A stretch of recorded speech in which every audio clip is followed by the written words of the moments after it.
you've had to contend with a stalker. Yes. Would you like to tell us a bit about that? Oh, he's crazy. What would you like to know? He's a guy who became absolutely obsessed, fixated. Why? At what point? I don't know. He was coming around. He started off as a handyman. He then, because wanted to buy a fridge off me because I was selling a fridge. This is back in Devon. Right.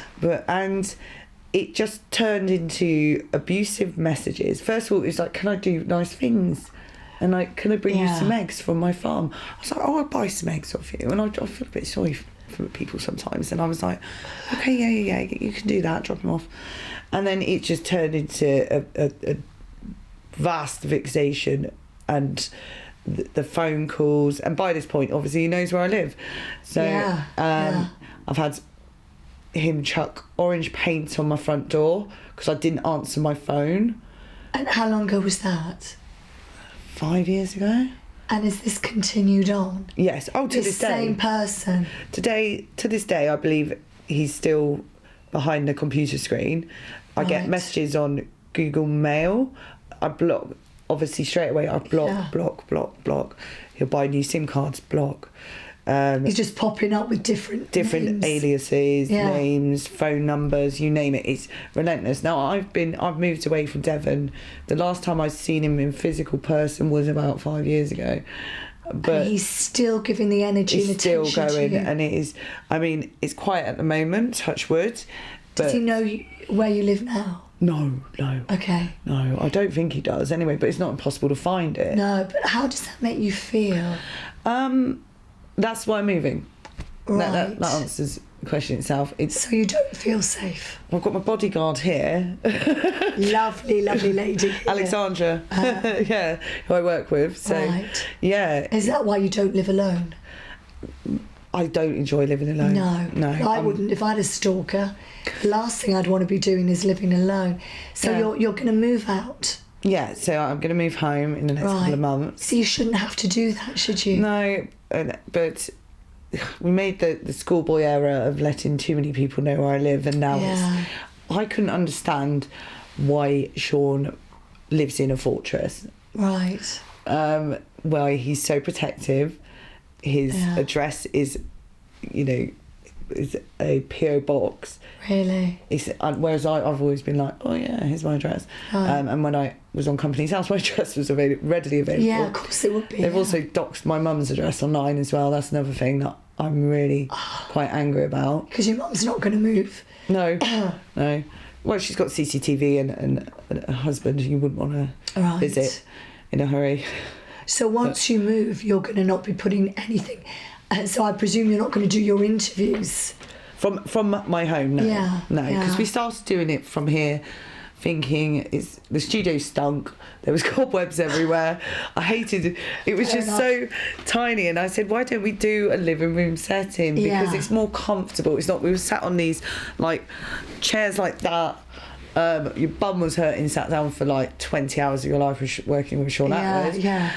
And then we were in the studio, bums are aching. I said, no, we'll just do it mine. And I thought all the guys that would be coming over would be reformed or found religion. Yes, or the ex-cops and guards who reliable people. See, I would. That's really. I mean, I'm amazed that you did that, because that's quite frightening. Quite a fearless person. Yeah. I think because of everything I've been through in my life, I've always had that, it's not going to happen to me, what's the worst that can happen sort of mentality.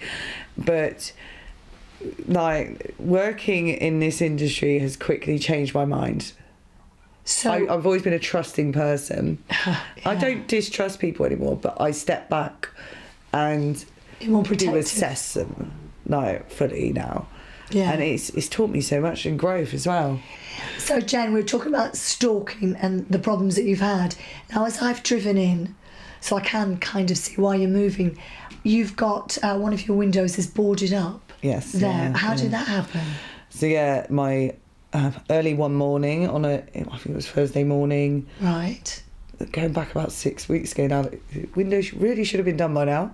Yeah. Waiting on a pane of glass, but 5 a.m. in the morning. That'll be the war.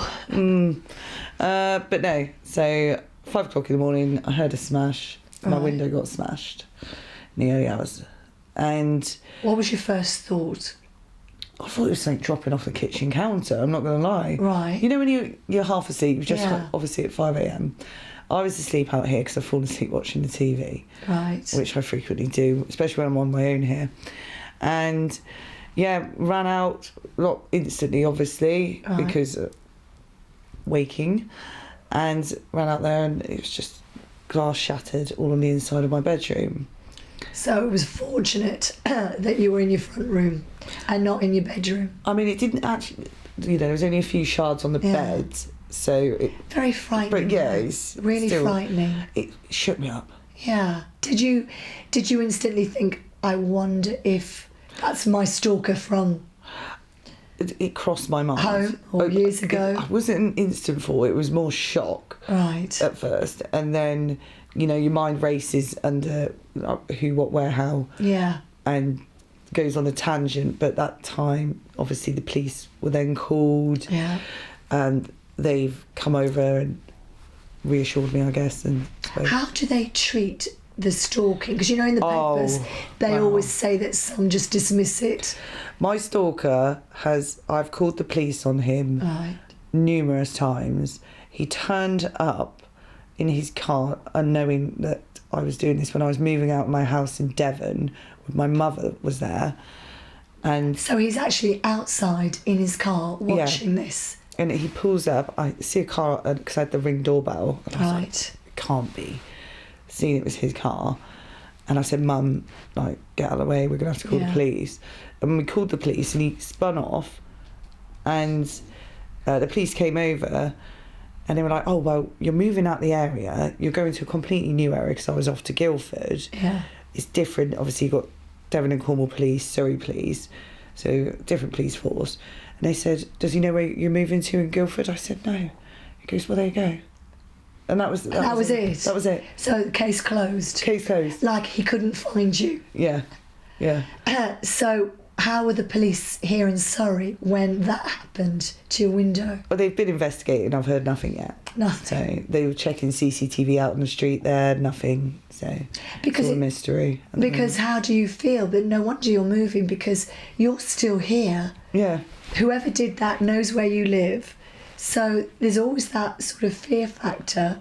Right. I've kind of, I guess, done what I've always done, is put it to the back of my mind, find a solution, i.e. moving, and get on with my life. And talking of getting on with your life, nice little segue there. Did you see what I did there? Saw what I did there professionally. So, OnlyFans. Right. How... Are you part of OnlyFans? What's happening? So, when I went to interview Kerry, right, I had never thought about an OnlyFans. I've had loads of the comments say, Jen should get an OnlyFans. And I just thought, yeah, whatever. And when I went to see Kerry, and Shaun asked her something along the lines of, she's been through bankruptcy, how have you come out of it? And her reply was OnlyFans, and I was like, what? And it got my ears perking. Right. And I've always been a bit of an exhibitionist. Now, I don't do anything disgusting on there, so don't get excited thinking there's going to be some sort of show or something. So you're on there already? I'm all on there already. I've got, coming up to 100 fans, thanks. Right. So how do they find you? Because I know nothing about OnlyFans. So you connect through a LinkedIn account, usually Linktree, sorry, not LinkedIn, and you can put what you do on there. So I've got Reality Bites podcast, Shaun Attwood's podcast, OnlyFans, right, and you put all your collective bits all together. Yeah, and then you can click on it, and you've got to be over 18. Right. But it's just lingerie shoots, shooting from home. I get my friend, she helps me out. And, right. And a lot of actors do that who've come out of soaps. Don't they? They go on to OnlyFans. A lot of people do it. Kerry, I won't discuss how much she earns, but she's doing all right off it. And I thought, the amount of DMs I've had on Instagram from random dudes, fans, whatever, being disgusting. I've had people... How do I say this so it's YouTube friendly?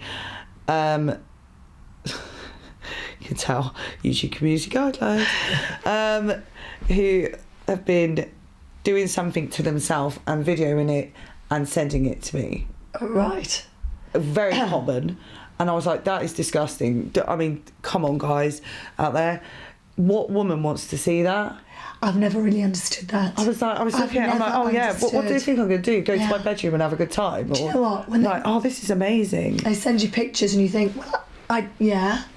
What's that supposed to do for me? What do you want me to do with it? Now, if Delete, the offer, block. if the offer was, I'll come over and I'll do your ironing and your washing. Oh, you know yeah, where I'm heading. Well, yes. Now my ears are pricking up. So you got. So, job advice from Kerry Katona. To just start it up, and I thought I'd play around with it, and I spoke with Shaun about it, because I said I don't want to create a bad image, myself, that I am, You've got to have limits, so you know what your limits are. Because I've heard of extreme stuff go on in there, and I was like, I'm not doing that. Right. And no, I stick to my morals on it. Right. Stick to just pictures, and at the moment I might do a funny video, but I like humour. Yeah. I think humour is I love to laugh, so I want to, for example, get a load of men's boxers from a cheaper clothing company I will not name. Right. And small, medium, large, put them on, take a photo, and sell them. I think it's genius. So that's how it works, is it? You can do whatever you want.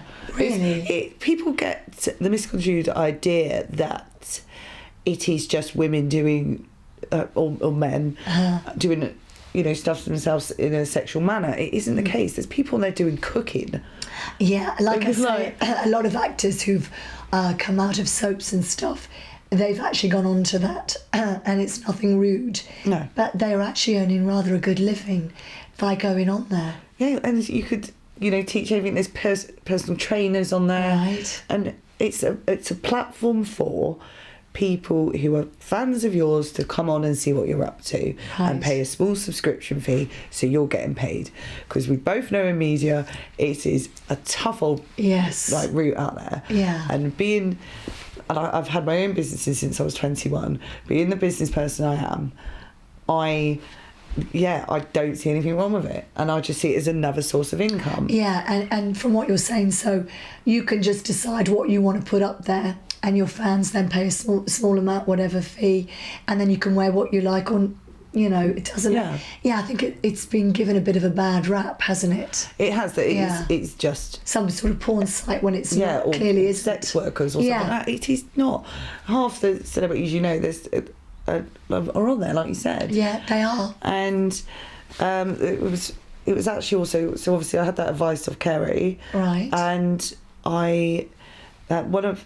there's a programme called Selling Sunset on Netflix. Right, I don't know that. Oh, it's brilliant. It's absolutely, if you love a bit of cheese. I do love a bit of cheese. We all love a bit of cheese. Yeah. And it's absolute genius if you've got nothing to do. Right. And so on there, one of the men on there who runs this estate agency, his girlfriend is on OnlyFans. Right. And I followed her on Insta, and I never knew she was until I clicked onto her profile, and I was like, she is a really cool chick. Someone who I've always loved her style, the way she is. And I was like, she's on OnlyFans, why can't I? Or am I going to get too ridiculed or called this and that?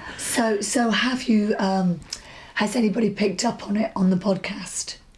I've mentioned it lightly on a couple, Right. But nobody's asked me, no. Right, okay. It's still very new. Do you know what? I might do that. Go on. And my veins. In fact, would you Liam subscribe? Yeah, he'd be your first subscriber. Would you pay? Shaun was going because he wasn't mine. He got beat. Oh, is Shaun on? No. It could be a new way forward for him. No, I made him subscribe. I was like, look, we work together. You got to subscribe to this. $4.99 a month, thank you. Because I subscribed to his Patreon for £3, so I worked out it was a bit even. Oh, come on. He has to. Yeah, exactly, he did. Don't be so cheap, Shaun. He could up it, couldn't he, if he wanted to.